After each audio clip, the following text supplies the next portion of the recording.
Telugu audio Bible నిర్గమాకాండము 31వ అధ్యాయము.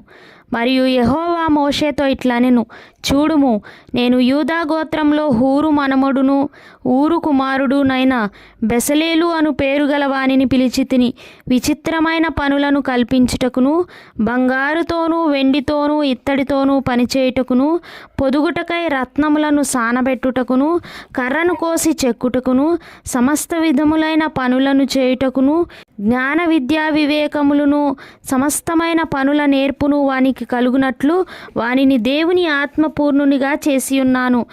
మరియు నేను దాను గోత్రంలోని అహీసామాకు కుమారుడైన అహోలీయాబును అతనికి తోడు చేసి తిని, నేను నీకు ఆజ్ఞాపించినవన్నీ చేయునట్లు జ్ఞాన హృదయులందరి హృదయములలో జ్ఞానమును ఉంచి ఉన్నాను.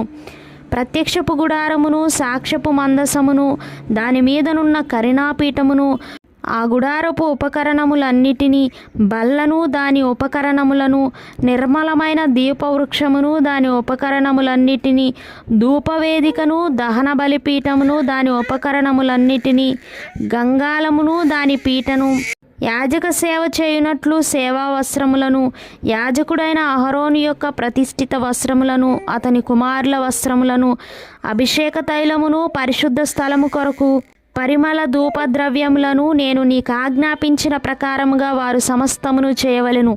మరియు యెహోవా మోషేతో ఇట్లనెను, నీవు ఇశ్రాయేలీయులతో నిజముగా మీరు నేను నియమించిన విశ్రాంతి దినములను ఆచరింపవలెను. మిమ్మును పరిశుద్ధపరచు యెహోవాను నేనే అని తెలుసుకున్నట్లు అది మీ తరతరములకు నాకును మీకును గుర్తగును.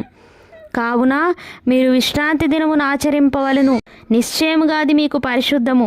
దానిని అపవిత్రపరచువాడు తన ప్రజల్లో నుండి కొట్టివేయబడును. 6 దినములు పని చేయవచ్చును.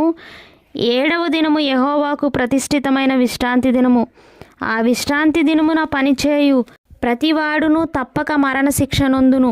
ఇశ్రాయేలీయులు తమ తరతరములకు విశ్రాంతి దినాచారమును అనుసరించి ఆ దినమును ఆచరింపవలెను. అది నిత్య నిబంధన. నాకును ఇశ్రాయేలీయులకును అది ఎల్లప్పుడూ గురుతయుండును.